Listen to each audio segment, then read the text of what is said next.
Bonjour les amis, j'espère que vous allez bien. Petite vidéo atypique en ce dimanche, il est 14 h et nous ne sommes pas dans le studio, non, nous sommes sortis du studio aujourd'hui. Pourquoi? Car nous allons faire un focus sur un endroit incroyable aujourd'hui, je pense que vous allez adorer. Si on est là aujourd'hui, c'est parce que c'est bientôt Noël et on avait envie de faire un focus là-dessus. Évidemment, on avait envie de sensibiliser les gens déjà à l'abandon, ça c'est quelque chose qui a une cause qui me porte beaucoup, mais aussi contre les achats coup de cœur au moment de Noël. C'est-à-dire que c'est pas parce que Noël qu'il faut faire rentrer un chiot dans la famille, hein, c'est pas le bon moment. Et surtout qu'en fait, on a notre sponsor de croquettes, Jaffy, qui nous a contacté il y a quelques semaines en nous disant: est-ce que vous aimeriez pas faire une vidéo dédiée à la protection animale, tout ça. Et on leur a dit: mais bien sûr qu'on a envie, Jaffy, de faire une vidéo à la protection animale. Jaffy, c'est notre sponsor de croquettes depuis maintenant 1 an. On les adore, on travaille beaucoup avec eux, on vous en parle souvent. Donc comme ils nous ont donné l'opportunité de mettre le focus sur un refuge pas comme les autres, on a trouvé le refuge de l'Arbois. Et vous allez voir, ce refuge, il est unique en France. On va vous expliquer pourquoi et je vais vous montrer ce qui se passe à ce moment même. Désolé, Alex a été victimé par 4 chiens en même temps. Donc aujourd'hui, on va passer un moment en immersion dans ce refuge atypique. Je vais vous expliquer pourquoi ce refuge est unique en France. Et franchement, ici, c'est le bonheur. On est arrivé depuis 1 heure, on a fait le tour, c'est le bonheur. Les chiens, ils s'éclatent, c'est top. Donc on va vous raconter tout ça. C'est parti, ça démarre maintenant. Let's go. Vous avez vu, c'est mignon quand tu commandes des croquettes chez Jaffy, il y a le nom de ton chien. Là, il est marqué pour Tanguy Toupette. Je vais avoir de quoi me régaler. Eh Jaffy, franchement, merci énormément. Parce que les gars, quand je vous ai dit ouais, on pourrait aider le refuge et tout, je pensais pas que vous enverriez 500 kilos de croquettes. Donc franchement, merci beaucoup. Jaffy, les amis, mes abos, vous les connaissez, c'est une marque de croquettes premium qui sont notre sponsor depuis 1 an. Tu composes la recette de ton chien sur internet en fonction de son âge, de son poids et de son activité et tu reçois régulièrement les croquettes avec son petit nom dessus. Hein. Tu n'auras pas marqué Tanguy Toupette. C'est une marque vraiment premium, on travaille avec eux depuis plus d'1 an et je les remercie énormément pour une marque vraiment premium d'avoir joué le jeu avec le refuge et d'avoir envoyé autant de croquettes à ce refuge. C'est vraiment très cool de votre part. Donc Jaffy, le sang de la veine. Donc ici les amis, on est sur la commune d'Aix-en-Provence. Aix-en-Provence, magnifique bourgade du sud de la France. La mairie d'Aix-en-Provence a mis en place quelque chose d'unique en France. C'est pour ça que je vous dis que c'est unique ici ce refuge, car en fait c'est à la fois une fourrière municipale, donc quand il y a des chiens qui sont trouvés en train de divaguer dans la rue, ils sont amenés ici, mais c'est aussi un refuge qui est géré par la ville. Et ça c'est unique, c'est-à-dire que d'habitude les refuges c'est géré soit par des assos, soit par des refuges privés même, mais en fait c'est jamais géré par les villes. Et ici à Aix-en-Provence, ils ont décidé de faire un refuge municipal, donc avec des employés municipaux qui gèrent les chiens, qui les connaissent par cœur. Ils ont entre 30 et 50 chiens en fonction des périodes de l'année et aussi des chats. Et en fait, le fonctionnement du refuge est atypique ici. On m'a raconté des trucs en faisant un tour, je n'étais pas prêt. Faut venir 3 à 4 fois pour rencontrer un chien pour être sûr qu'il vous le laisse à l'adoption. Et ça, c'est top. Ça, c'est vachement bien. Donc, on va rencontrer Valentine qui est adorable et Nico aussi qui s'occupe du refuge. Ils vont nous mettre en immersion là-dedans, nous présenter les chiens, nous réexpliquer tout ce fonctionnement, tout ce bonheur. Parce que je dois vous dire que depuis que je suis arrivé, c'est la première fois que je suis dans un refuge où il y a autant de bonheur. Franchement, c'est ouf. Venez. Allez, on rentre dans le refuge. C'est parti. Oh là là, on est déjà bien accueillis. Oh, que tu es beau, toi. Mais que tu es beau. Regardez comme il est beau. Bah, c'est quoi? C'est une caméra qu'il a. T'es pas habitué, hein. Bonjour, Valentine. Bonjour, bienvenue au refuge. Eh ben, merci beaucoup. Merci de nous accueillir. Hein. Franchement, c'est trop cool. Oh là là, ils sont trop beaux. C'est tes chiens, ça? Ouais, c'est les petits chiens de l'accueil. Ah, c'est les chiens de l'accueil. Oh là là, mais ils sont trop beaux. Ils ont été adoptés ici, ceux-là? Alors lui, oui, il est arrivé, il était tout petit, il avait à peine quelques heures. Ok. Celle-là vient d'une autre association de protection animale. D'accord, et donc ça cohabite très bien avec les chats et tout, il Oui, n'y a pas de souci. Ça va bien, les chats ont l'habitude maintenant. Trop bien. Donc c'est toi la responsable de ce bel endroit. C'est ça fait 2 ans maintenant. 2 ans que tu es responsable de ce refuge, voilà. Assez unique, hein, il faut le dire. J'en ai parlé un peu dans l'intro, mais tu vas nous raconter un peu pourquoi c'est si unique. Je dois avouer que ce que je disais, on a fait le tour un peu avant, j'ai jamais vu autant de bonheur dans un refuge. Je dois le dire, que ce soit au niveau des équipes, des humains, des chiens. C'est vraiment atypique ici, c'est assez incroyable et tout. Il se passe quoi là? En fait, il y a Nico qui est là, Nico aussi qui s'occupe du fonctionnement du refuge. Qu'est-ce qu'il fait, Nico, là? Donc là, Nico, il est au téléphone avec une probable demande d'abandon, donc soit pour un chat, soit pour un chien. Ok. Parce qu'ici, on fait fourrière, mais on va aussi récupérer les animaux en abandon direct. Donc les gens vont nous contacter car ils ne veulent plus garder leur animal pour une raison ou pour une autre. D'accord, donc vous êtes en première ligne en fait de ça, c'est-à-dire que les gens ils veulent plus leur animal, ils appellent et ils tombent sur vous. Voilà, c'est ça. Donc nous, on va la plupart du temps dépendre en fait des flux de fourrière et de la place qu'on a. On peut pas récupérer tous les animaux malheureusement, même si on fait notre maximum. Donc en fait, on les inscrit sur une liste d'attente et quand on est en capacité de les récupérer, on va rappeler les personnes pour récupérer le chien ou le chat. En question, ok. Vous recevez à peu près combien de chiens et de chats par semaine? Il y a un chiffre régulier ou c'est très aléatoire? C'est très aléatoire, ça va vraiment dépendre des périodes de l'année. En période estivale, on va avoir des demandes d'abandon en direct plus importantes, mais également plus d'entrées fourrières. En tout cas, question niveau des chiens. Et niveau des chats, en période estivale, effectivement, on va en avoir beaucoup plus parce que c'est la période des chaleurs, donc on va avoir tous les chatons qui vont entrer. Et avec les mêmes problématiques également de demande d'abandon dû au départ en vacances. D'accord, parce qu'il faut pas l'oublier, on est des champions en France, on est quand même les champions d'Europe de l'abandon. Je suis pas sûr que ce soit le trophée dont on devrait être le plus fier, mais on est les champions d'Europe de l'abandon, donc ça, il y a quand même un problème quelque part. En ce moment, il y a combien de chiens et de chats ici? Ici, en ce moment, l'hôtel affiche pas complet, mais presque. En tout cas, pour les chiens, on va avoir, je pense, une bonne trentaine, 30-35 chiens côté refuge. On en a, je pense, 3 ou 4 aujourd'hui en fourrière. Et après, les chats, on a une centaine de chats libres et on va avoir une vingtaine de chats à l'adoption, je pense, aujourd'hui. Parce que vous allez voir, les chats ici, ils sont mis... L'hôtel, il est 5 étoiles pour les chiens, mais pour les chats particulièrement, vous allez voir ça. Bonjour Nico, première question. Là, il y a des gens qui appellent pour abandonner leur animal. Est-ce que toi, ça te fait toujours quelque chose? Ou est-ce que quand on travaille dans un refuge, finalement, on s'habitue à ça? S'habituer, non. On s'habitue pas, parce qu'on a toujours des raisons, toujours les mêmes raisons, souvent c'est un divorce, des enfants allergiques, ou d'un coup on n'arrive plus à le gérer. S'habituer, non, parce que c'est fatigant. Après on prend un certain détachement par rapport aux histoires des gens. Là par exemple, le cas que j'ai eu, c'est une vieille dame à qui les enfants lui ont fait cadeau un chien. Le chien a 11 mois maintenant, c'est un croisé Terre-Neuve, et la dame a plus de 70 ans. Mais qui achète un croisé Terre-Neuve chiot pour une dame de 70 ans? En fait, c'est là qu'on voit que les gens, ils manquent d'éducation, en fait. Ils manquent eux-mêmes de s'éduquer sur qu'est-ce qu'un chien, comment on adopte un chien et qu'est-ce qu'on fait d'un chien, en fait, quoi. C'est ça. Un chien, c'est pas un jouet, c'est pas pour tenir compagnie à quelqu'un ou quoi que ce soit, quoi. Là, c'était vraiment pour tenir compagnie. Ils ont pris le gros nounours qui... c'est un cadeau de Noël empoisonné, limite. Et là, la chienne a 11 mois, donc elle est jeune. Elle a aucune éducation, elle la tient pas. Donc elle est dépassée, on peut même pas en vouloir à cette pauvre dame, en fait. Mais non, elle non.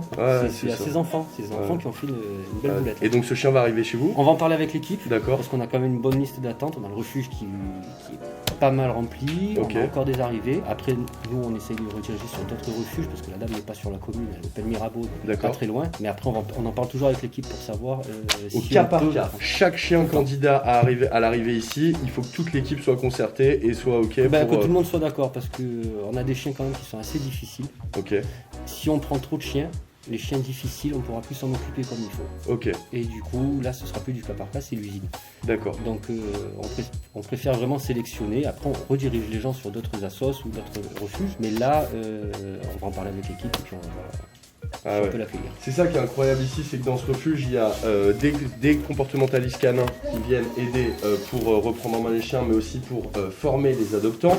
Il y a un veto évidemment qui vient toutes les semaines et en fait il y a 0 euthanasie. C'est-à-dire qu'en fait quand le chien il arrive, peu importe le level de profil du chien, ils vont faire en sorte de réinsérer le chien. Alors soit en le faisant adopter, soit en le confiant à des gens qui sont adaptés au tempérament du chien. Mais en tout cas vous, quand vous récupérez un chien, vous vous engagez sur l'avenir de ce chien à fond, quoi. Tu nous fais un petit tour? Allez, c'est parti. Alors on est où ici les amis? Alors là c'est notre partie chat. Partie commune au niveau des chats, au niveau des adoptions, tout ça. En premier lieu, on reçoit beaucoup de chats de fourrière. D'accord. La ville d'Aix-en-Provence fait quand même un gros travail de stérilisation sur la ville. Donc on nous les amène, on les met ici. D'accord. Donc pièces. La première step, ils arrivent ici. D'accord. Donc c'est quoi? C'est une sorte de quarantaine en fait ici? Voilà, c'est une petite quarantaine. Ils vont 10 jours. D'accord, 10 jours. Pour voir s'il n'y a pas d'autres maladies qui peuvent se déclarer, surtout chez les chats, parce que les chats sont quand même assez sensibles et par le stress, ils peuvent nous déclarer une petite maladie. Donc, on met en quarantaine. Et après, si tout se passe bien, on les place pour les jeunes chats. On a ici ce qu'on appelle l'aquarium. Et là, c'est déjà le premier parc d'attractions. Là, on sent que déjà le chat, quand il arrive ici, déjà, il est bien, quoi. Donc là, vous avez aménagé en fait des grandes volières dans lesquelles ils ont plein d'accessoires, de jeux, de petits duvets confort, de trucs. Et là, en fait, les chats qui sont là sont déjà à l'adoption. C'est ça? D'accord. Pour ces cas-là, ce sont des jeunes adultes, petits adolescents qui sont timides, avec qui il faut passer beaucoup de temps, mais qui sont largement adoptables avec des gens qui ont de la patience. Pas le chaton qui va venir jouer, ronronner devant toi. C'est ça. Voilà. C'est que c'est des chats, donc il faut prendre un peu le temps à les connaître et vice versa. Donc c'est pas un chaton qui est prêt à venir attraper la baguette, quoi. Là, c'est lui qui va décider quand il va vouloir venir. D'accord. Et c'est vrai qu'ils ont des personnalités atypiques. Là, tout à l'heure, j'en voyais un, il faisait trop le malin derrière la vitre. Dès qu'on a ouvert la porte, boum, il allait se cacher. En mode, ouais, je sais que t'es là, ça rigole plus, quoi. Trop bien. Ah, c'est bien aménagé, hein. Ils ont fait, je regarde ça m'inspire pour mes volières. Ouais. Franchement, c'est bien fait. Ils ont une partie intérieure, une partie extérieure. Donc ils sont à l'abri du chaud l'été et du froid l'hiver. Donc ça, c'est cool. Et la densité, elle est vraiment faible. Il y a quoi? Il y a 2-3 chats par bloc. Elle est trop jolie. Elle est trop jolie. Mais là, on se croirait au paradis des chats, en fait. C'est-à-dire que là, il y a tout ce que les chats adorent. Incroyable. Ils ont de la place, hein. Ah, ils ont ce qu'il faut. Ah ouais. Ah, ils ont de la place, hein.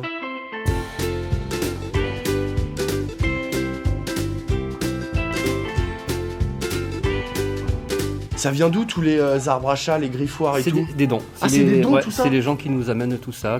Soit ils ont perdu leur chat, soit carrément ils viennent nous dire j'ai acheté ça pour. Ouais, pour parce vous. que tout à l'heure on a croisé des gens qui sont venus, qui ont déposé quelque chose et qui sont repartis. Voilà. Donc ça c'est des dons. Donc là c'est les chats aussi qui sont à l'adoption. Ils sont à l'adoption. Là tu as les adultes. Ok. Voilà. Pour la plupart c'est quand même gros timides. Ok. Tous des chats issus de la rue. Voilà. Pour la plupart. On a quelques abandons, on récupère les abandons, mais on a beaucoup de chats issus de la rue. Donc du coup c'est vrai que niveau caractère tout ça, ils se méfient un petit peu. D'accord. C'est pas agressif du tout, mais ils sont un peu sur la réserve. Voilà. Quoi. Ok. Mais c'est vrai que tout à l'heure quand on est venu faire le petit tour en repérage, tout de suite il y en a un qui est venu là dans nos jambes et tout. Ils sont ah bah là il y en a un qui est là. Bah là il y a la petite Ruby. Oh là là. Ah tu les connais tous forcément.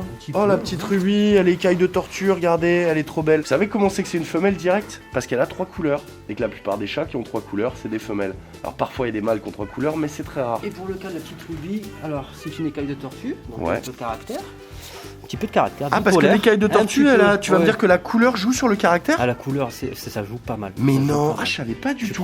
Tu prends un charroux, un mâle. Ouais. La plupart du temps, c'est les plus cool. C'est vrai? Ouais. Incroyable. Et là, les écailles de tortue ont quand même leur petit caractère. Ok. Donc la Ruby a 2 ans. Attention quand même, parce que justement, on dit qu'elle est un petit peu bipolaire. Ah, donc en fait, elle est mignonne jusqu'au moment où elle en a marre, mais ça prend une seconde. Voilà, mais elle nous est arrivée accidentée. Ah, qu'est-ce qui lui est arrivé? Un petit problème à la hanche. D'accord. Exactement, on sait pas. Ok. On a l'impression même que maintenant, on a fait tout ce qu'il fallait dessus, tout ça. On a l'impression que maintenant, elle a comme des petites douleurs fantômes en fait. Et c'est peut-être pour ça, son caractère qui fait que. Donc elle doit avoir des douleurs et de temps en temps, c'est jamais méchant, hein, elle t'envoie la patte. Et ouais, bien sûr. Et surtout, elle a peut-être besoin de partir elle aussi parce que en collectivité, ça commence à faire trop pour elle. C'est ça en fait. D'être seule. Il y a des chats qui adorent la collectivité et qui vivent en groupe et il y en a d'autres qui s'y font mal. Qui ont envie de rester seuls. Bien sûr. Et t'as beau leur offrir tout un environnement parce que là, franchement, l'environnement il est parfait pour un chat. Je veux dire, ils ont de la place, ils ont de quoi grimper, ils sont en groupe. Bah, il y a des chats qui préféreront être sur un canapé tout seul. Dans la solitude. Plutôt incroyable. Voilà. On continue? Allez. Trop bien. Alors, je vous cache pas que tout à l'heure, en faisant le petit tour, ils nous ont montré une partie des chats. Je n'étais pas prêt. En fait, ils ont des chats libres. C'est-à-dire qu'en fait, ils ont des chats qui sont dans des enclos, mais qui ont la possibilité de rentrer et de sortir de l'enclos et d'aller se balader sur le plateau de l'Arbois. Donc, du coup, ça fait que les chats qui sont ici, c'est vraiment des anciens chats de rue, entre guillemets, qui sont devenus des chats qui sont restés semi-sauvages, entre guillemets, mais ils leur ont fait le paradis du chat de rue. Regardez ça. C'est le paradis. Ils ont, venez voir, on va aller voir. Oh, qui sont beaux. Oh, qui sont beaux.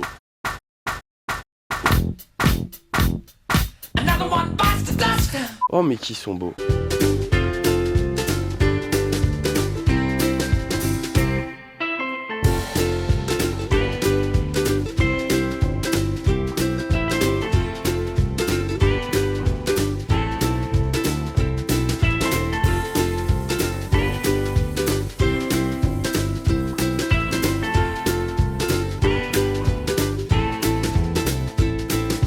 Oh là là là, regardez. Alors là, vous en avez combien, les amis, ici? Là, on en a une bonne centaine. Ah, une bonne centaine. Voilà. On les voit pas tous parce que la journée, ils font un petit peu leur vie. Ils rentrent surtout le soir pour venir se nourrir et dormir au chaud. D'accord. Voilà, donc toutes les niches qui ont été fabriquées ou données par le public, les personnes qui sont un petit peu touchées par la situation. Bien sûr. Tout ça, ce sont des chats qui viennent de la ville d'Aix-en-Provence. Donc, D'accord. la ville d'Aix-en-Provence est vraiment engagée dans la stérilisation des chats errants, car dans chaque commune, c'est vrai qu'il y a beaucoup de prolifération de chats. Et donc, on essaye un petit peu, on va dire, de réguler ce problème de chats errants en les stérilisant. Et quand on ne peut pas les relâcher sur le site, du coup, ils sont relâchés ici avec d'autres petits spécimens. Alors là, c'est vrai qu'on a un chat qui est super cool, super mignon. Il est pas très sauvage, celui-là. Non, il est pas super sauvage, mais voilà, peut-être que comme plusieurs de ses compagnons d'infortune, il n'a pas eu sa chance. Donc, au bout d'un moment, au lieu de le laisser enfermé dans une volière ou dans une cage, on préfère lui donner la possibilité d'être relâché ici, de vivre sa vie comme il l'entend. Il est beau, hein. Oh, il est trop beau.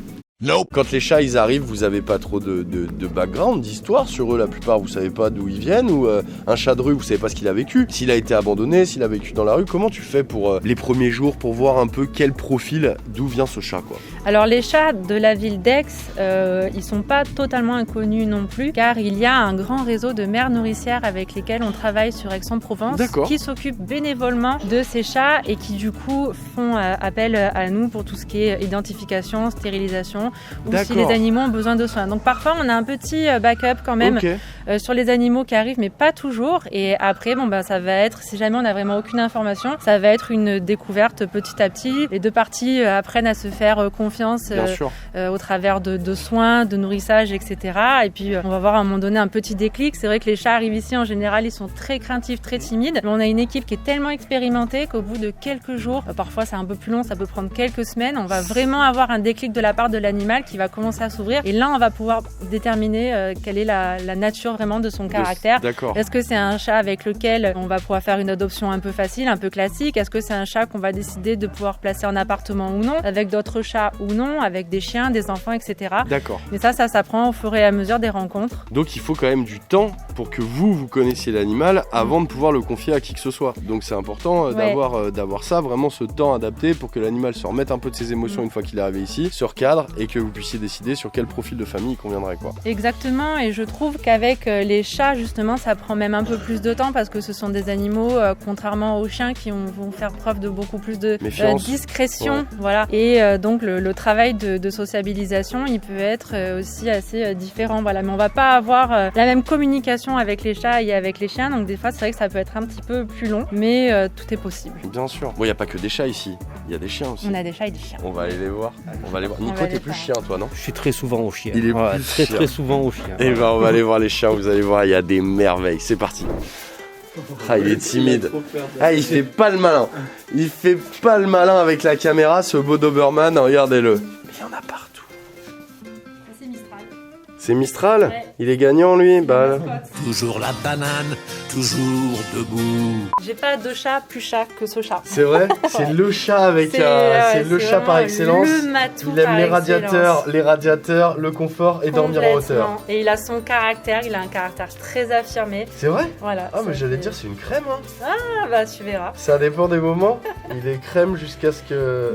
il a ses humeurs, il a son feeling aussi. Et puis au bout d'un moment, quand il en aura marre, il te le fera comprendre. Bah ouais écoute. Il sait communiquer Mistral. Il a des bonnes griffes hein. Il a des bonnes griffes. Il est magnifique. C'est très beau Mistral. C'est parti de nos chats de l'accueil. Et c'est un chat ambassadeur, lui il a l'adoption? Non. Ah oui non, c'est ça, c'est qu'il y a un moment, faut pas déconner non plus. Mistral, il a pas eu sa chance pendant un moment, donc on a décidé de le relâcher et puis finalement il s'est incrusté à l'accueil et puis maintenant il reste au chaud ici. En fait ce que j'aime chez vous c'est qu'en gros vous leur laissez la chance d'être adoptés par des familles et s'ils ont pas eu la chance, tant pis on les garde. Et en gros vous les adoptez vous-même. Donc en fait quoi qu'il se passe, le chat, qu'il soit adopté dans une famille ou qu'il reste ici, sa vie en fait elle change à partir du moment où il met les pieds ici, c'est le bonheur quoi. Et puis c'est vrai que c'est pas non plus irréversible, il arrive qu'on relâche des chats au chat libre et puis du coup qui se promènent un petit peu devant sur le parking et puis on va avoir une famille qui arrive et puis il y a un truc qui se passe, il y a un coup de cœur et puis finalement ça va être ce chat là alors que nous on s'était pas résignés mais on s'était dit il a pas eu sa chance, c'est tant pis et puis finalement ça peut passer, donc on a aussi des histoires comme ça. Des belles histoires comme quoi en fait quand on croit que c'est perdu, c'est pas fini quoi. Bon, en tout cas lui il est beau, tu manges bien à la cantine Mistral hein. On sent que la croquette t'en manque pas hein. Magnifique. Croquette, pâté. Et ton chien il s'entend bien avec tous les chats? Ouais, Marseille lui il s'entend avec tout le monde. Sauf les caméras. Ah sauf les caméras. Marseille toi t'es très sociable toi. Allez, on va aller voir tes compères Marseille, on va aller voir les chiens. C'est parti. Ah, Mistral, t'es dégoûté, j'ai arrêté les caresses. Allez, je reviens, promis, je reviens. Toi, t'es trop beau, toi. C'est incroyable ce qu'il nous disait, Nico, sur la couleur des chats qui induit sur leur comportement. Je savais pas du tout. Je ne savais pas du tout. Là, ils sont en train de débattre sur quel chien arrive, où est-ce qu'ils le mettent et est-ce qu'ils le prennent tout de suite. Donc, c'est vraiment une structure, j'allais dire, une gestion familiale, entre guillemets. Vous sentez vraiment qu'entre l'équipe, ils sont vraiment tous investis pour savoir qui arrive, comment on le reçoit et tout. Et qu'en fait, chaque arrivée est vraiment prise au sérieux et ils mettent vraiment toutes les chances du côté du chien, en fait. Donc, je suis assez étonné.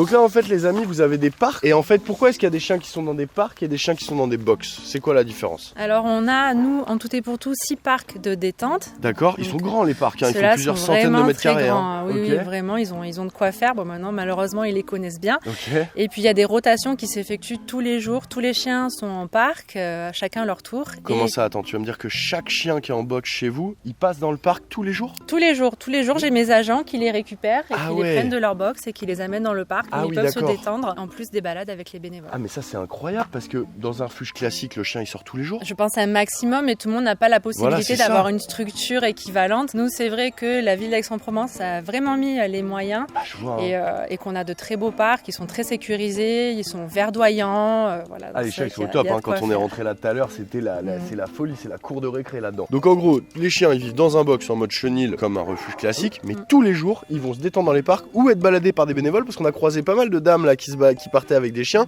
Ça c'est pareil, c'est des bénévoles qui les baladent. Voilà. On a un gros noyau de bénévoles. Une bonne petite équipe là qui viennent régulièrement et qui fait vraiment en fonction des chiens. C'est-à-dire par exemple pour les 2 braques de Weimar qui sont là, ce sont des chiens c'est un abandon. C'est des chiens qui ont été habitués à vivre toujours dehors. D'accord. Et les mettre qu'une demi-heure en parc, ça va être très compliqué pour eux. Donc on leur consacre le parc, on leur met quelques chiens de temps en temps pour qu'ils s'habituent à d'autres congénères. Mais après on a les bénévoles qui sortent les plus sportifs. Ça, et donc ils peuvent partir 1 heure, 2 heures, c'est pas grave. Du moment que le chien lui se détend. Et on a tout un petit planning qui est fait. Si jamais il y en a un qui n'est pas sorti en balade avec les bénévoles lundi par exemple, mardi ce sera le premier qui sortira. Incroyable.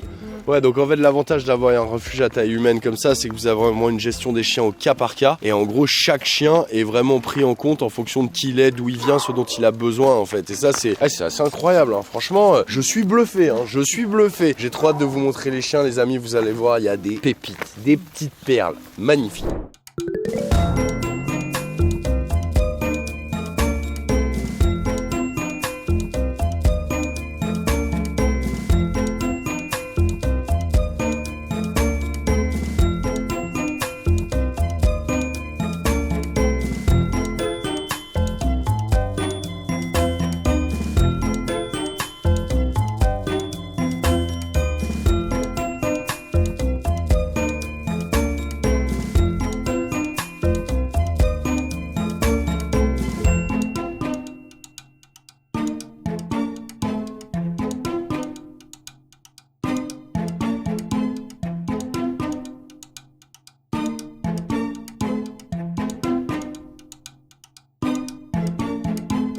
Alors ça va aboyer un petit peu les amis, ça va aboyer un petit peu, c'est normal. On va aller faire le tour et regarder un petit peu quel type de profil de chien on retrouve ici.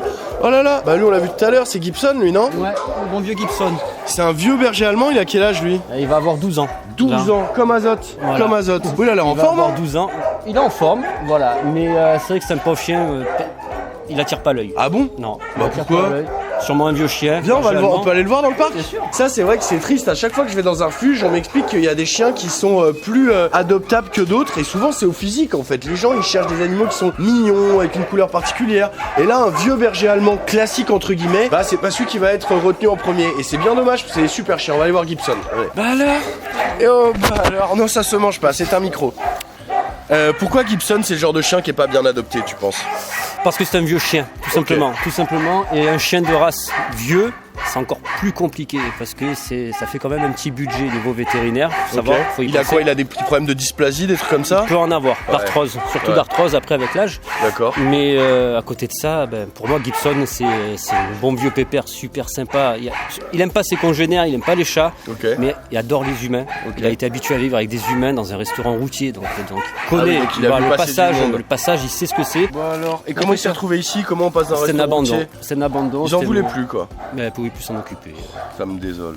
Ça me désole, mais à la fois, je me dis qu'une fois qu'il est là, il est bien en fait. Il est mieux chez vous au refuge encadré avec tout ça qu'avec des gens qui sont dans la maltraitance, dans l'abandon, dans la négligence en fait quoi. Donc c'est vrai qu'il faut pas penser que les refuges c'est triste pour les chiens, c'est qu'en fait ce qui est triste c'est ce qui lui arrivait avant. Une fois qu'il arrive ici, le chien ça y est, il est sauvé. Il va être pris en main, il va avoir des soins vétérinaires, on va s'en occuper, on va le sortir. Donc en fait la belle vie elle démarre en fait ici et c'est ça qui est triste, c'est que les gens parfois ont un tel level de négligence et de maltraitance chez les chiens que quand ils arrivent au refuge, parfois ils sont déjà dans un état, mais que ce soit psychologique ou physique, c'est pitoyable. incroyable quoi. Donc non, bah c'est un bon. Ça fait combien de temps que tu l'as Gibson ici? Gibson, ça va faire presque un an. Ouais. Ah, presque un an. Bah écoutez, si vous tape dans l'œil, alors ils vont pas vous le laisser partir comme ça, on va en parler à la fin. C'est pas je viens, je repars avec le chien. Mais si tu veux être candidat pour être sélectionné peut-être pour adopter Gibson, tu sais où il est. Eh ben bonjour toi. Ok, on s'est un peu décalé pour que vous puissiez entendre parce qu'avec les aboiements c'était compliqué. Les amis, je me demande pourquoi est-ce que quand je vais dans un refuge et chez vous c'est pareil aussi, il y a autant de molosses. C'est incroyable ça. Pourquoi il y a autant de molosses dans les refuges? Ce sont des races, les American Staff, les dogs argentins, les Rottweilers, ce sont des races qui ont eu beaucoup de succès auprès du public. La mode tu veux dire? Oui, complètement à la mode, parfois pour de bonnes et parfois pour de très mauvaises raisons. Ce sont des chiens qui sont souvent utilisés pour les combats dans les quartiers. Les chiens de combat, c'est une réalité. Ça existe vraiment quoi, c'est pas une légende quoi. Il y a vraiment des gens qui font du business avec le combat de chiens quoi. Bien sûr, et nous on en a récupéré plusieurs, on en récupérera toujours. Souvent, heureusement qu'on arrive à en récupérer quand même une partie. Et voilà, ce sont des chiens qui sont victimes de leur succès. Les gens en fait ne sont pas forcément prêts et éduqués eux-mêmes à pouvoir gérer des chiens comme les staffs, et du coup on va vite les retrouver en refuge. Qu'est-ce qui fait qu'un staff c'est ingérable entre guillemets pour quelqu'un de lambda qui est pas investi dans la psychologie canine, tu vois? Ce sont des chiens qui ont pas mal de caractère, ce sont des chiens qui sont très gentils, très proches de l'homme, mais voilà, ce sont des terriers, ce sont des chiens qui sont très têtus. Donc voilà, les gens vont les trouver beaux, mignons, impressionnants, on aime ce côté chien de garde, etc.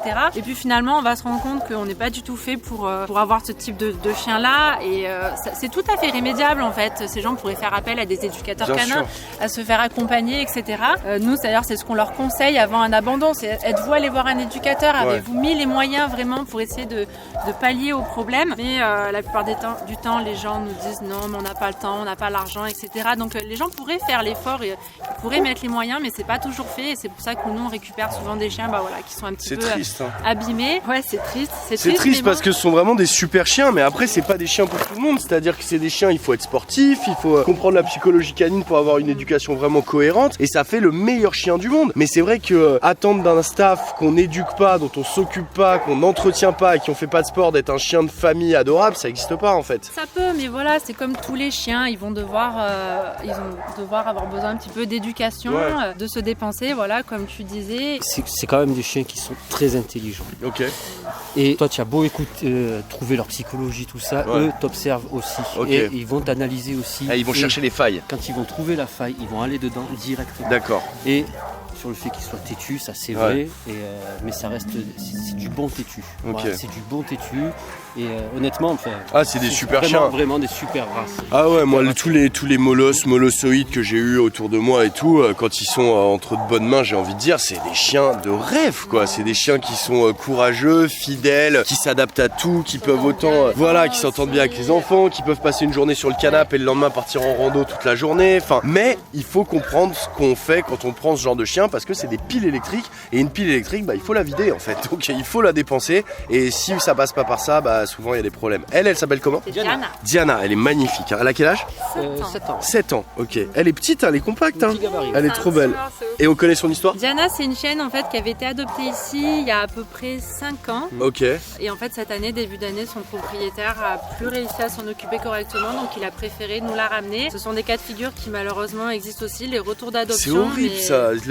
Tu sais, tu donnes espoir au chien et 5 ans après tu dis non, finalement non, on y retourne. Quand le chien il revient après des années de chauffage, de dodo, d'amour, de jouets, de câlins, de caresses, de tout ça, il revient ici, il comprend pas trop ce qui se passe. Et je rebondis sur ce que tu disais tout à l'heure, sur le fait que nous, quand on les récupère, finalement, c'est leur donner le bonheur, une seconde vie, etc. Honnêtement, il y a beaucoup d'animaux qui vivent très mal leur passage en refuge, et même si nous, on est une équipe de soigneurs qui fait son possible pour essayer de leur rendre la vie plus agréable, honnêtement, on peut pas pallier à une vie de famille, quoi. Ouais, c'est ça. C'est qu'il y a quand même une grosse brisure. Enfin, il y a une fracture psychologique pour le chien quand il arrive ici.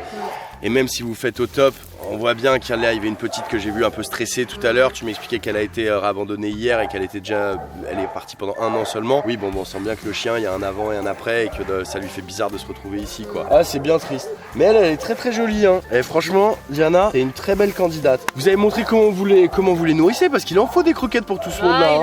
Il en faut. Hein. Allez, on va aller voir ça. Pâté, On va aller voir ça. Trop cool. Oh, toi, tu es trop mignonne, toi. Oh, tu es trop mignonne. Oh là là. Oh, tu ça y est. Bon alors. Je vais avoir envie de te ramener, toi. Bon alors.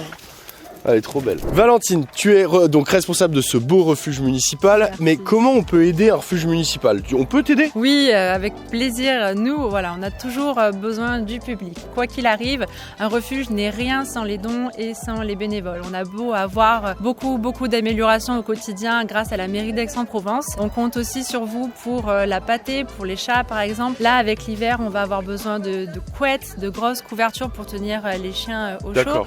Après, tout ce qui est matériel type harnais, laisse, collier, etc. on récupère, mais voilà, en priorité, de quoi les nourrir de type pâté et de quoi les tenir au chaud pour l'hiver. Alors, c'est vrai que tu insistes beaucoup sur les pâtés, donc ça c'est important. Nous on est venus avec des croquettes, j'avoue que Jaffi, ils ont joué le jeu à fond. Je leur ai demandé, je leur ai dit est-ce que vous pouvez nous envoyer des croquettes pour le refuge? Ils ont pas fait semblant, ils nous ont envoyé une demi-tonne. Donc ils étaient contents quand c'est arrivé ici la semaine dernière, on a eu des petits messages très gentils et tout de votre part, donc merci beaucoup à eux d'avoir fourni ça. On a une partie des paquets ici, mais c'est qu'une partie des paquets parce qu'il y a 500 kilos de croquettes qui sont arrivées. Donc pour les croquettes, j'avoue, quand j'ai vu dans la pièce, il y avait beaucoup de croquettes et tout. Donc c'est pas la prio les croquettes maintenant. Maintenant la prio ça va être en effet les couettes, tout ce qui va être pour chauffer les animaux, donc des petits paniers, des trucs comme ça, des harnais et de la pâtée pour chat. Donc comment ils font les gens? Ils peuvent te l'envoyer? Il faut qu'ils viennent ici physiquement? Comment ça se passe? Alors s'ils veulent venir se présenter au refuge, c'est avec plaisir. Nous on récupère les dons tous les jours, idéalement à partir de 14h parce que le matin on est au nettoyage, etc.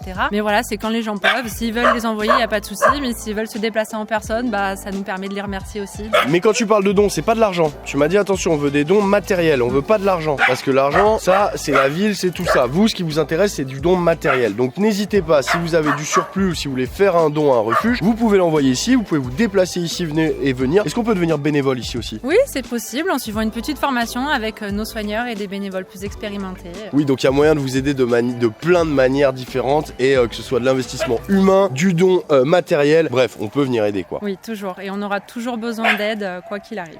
Valentine, elle me disait quelque chose à juste titre, très intelligent, en me disant que si cet exemple de refuge municipal, comme ça géré par la mairie, pouvait motiver des élus à monter d'autres types de refuges gérés par les mairies, ce serait une très bonne chose, ça crée de l'emploi. Les chiens, ils sont au top ici. C'est vrai que le concept ici est le premier en France, on est la première fourrière refuge communal de France et c'est quelque chose qui n'existait pas avant, mais justement, on invite les autres municipalités à prendre exemple sur ce fonctionnement-là et à l'appliquer davantage, ce qui permettrait de gérer davantage la problématique des chats errants par exemple, et les problématiques d'animaux errants et de chiens errants dans les villes, de façon à limiter les accidents, les cas de maltraitance et tout ce genre de choses. Voilà. Et puis toi tu connais bien parce que c'est vrai qu'avant d'être au refuge municipal, tu travailles avec la SPA qui est juste à côté, d'ailleurs c'est marrant, les refuges sont collés, et c'est vrai que tu as vu du coup les deux visions, et c'est vrai que le refuge municipal est bien adapté à la protection animale. À la protection animale, ça marche très bien aussi. Je viens de me faire faucher par le berger allemand. Nico, qu'est-ce qu'on peut dire à nos abonnés? Réfléchissez avant l'adoption, évidemment. Surtout, parce que c'est pas une décision à prendre à la légère. Évidemment. On prend pas un chien, on prend un nouveau membre de la famille. Complètement. Tu m'as dit un truc très malin, qui reflète bien votre état d'esprit ici. Ici, on vient pas le matin et on repart pas le jour même avec le chien. C'est-à-dire que si tu veux venir adopter un chien, crois pas qu'en venant ici d'un coup, tu vas repartir avec ton chien. C'est faux. Il va falloir leur plaire à eux déjà et surtout plaire aux chiens. Et ça prend combien de temps souvent? Il y a combien d'allers-retours? C'est un minimum de 3 visites avec le chien. Il faut créer le lien ici, au refuge, pour qu'il t'associe à quelque chose de positif. Bien sûr. Et que le jour où il doit partir, il parte en confiance avec toi et qu'il te connaisse déjà ici. Et vous validez chaque adoption. C'est-à-dire si vous avez un doute, il n'y a pas de doute, le chien reste ici. Si on a un souci, on parle avec l'équipe et s'il y en a un qui n'est pas d'accord, tant pis. Il met son veto, le chien reste ici. Moi je trouve ça vachement bien. Les amis, je vous remercie énormément de nous avoir accueillis cet après-midi, nous avoir montré, franchement, nous avoir montré le fonctionnement de ce refuge. C'est à la fois atypique et trop cool. On va repartir avec des belles images dans la tête et des beaux petits chiens. Je sais déjà où je viendrai adopter mon prochain chien. Ça, c'est sûr. Hein. Donc, je ferai les 3 fois, les 4 fois, les 10 visites s'il faut. Mais je sais déjà où je reviendrai. Merci énormément. Et puis, au plaisir de se revoir très vite. Et vous, je vais vous expliquer comment vous pouvez les aider. Je vais tout mettre dans la description. Je vais vous expliquer maintenant comment vous pouvez les aider. Merci les amis. Merci à toi. Merci beaucoup, merci Valentine et bravo pour votre boulot. Les amis, j'espère que cette petite immersion dans un refuge pas comme les autres, elle vous a plu. Dans la description, je vous mets tout ce qu'il faut pour pouvoir les suivre, que ce soit sur Facebook, sur Insta, leur site internet. Je vous mets aussi leur adresse si vous voulez envoyer des dons, évidemment. N'hésitez pas à vous mobiliser et à les contacter si vous avez envie de les aider ou de nous investir. Franchement, ils en valent carrément le coup. Je remercie évidemment énormément Jafi qui leur a envoyé 500 kg de croquettes, c'est très cool, et qui nous a permis de mettre en avant la protection animale et les achats coup de cœur au moment de Noël. Donc merci Jafi de communiquer sur ce genre de sujet parce que franchement quand on aime les animaux, on sait que c'est pas bien les... Oh là là. Et je me suis... Ah non, j'ai cru que c'était contre moi qu'il était, mais ça va. C'est entre eux. Donc merci énormément évidemment Jafi. Les amis, on se retrouve dès la semaine prochaine, dimanche 14h pour une nouvelle vidéo. N'hésite pas à mettre un petit like pour référencer celle-là ou à t'abonner pour nous donner de la force. Et sinon, c'est reparti pour une folle semaine. On a des tournages dans tous les sens. On va pas mal sortir du studio en ce moment, vous allez voir. Il y a plein de nouveaux trucs qui arrivent et tout. Donc on se retrouve dès la semaine prochaine, dimanche 14h. Et si je te manque trop entre temps, rejoins-moi sur Instagram. Tu le sais, on fait des stories tous les jours. On te montre nos animaux atypiques. Et ils sont incroyables. Salut les amis. Ciao.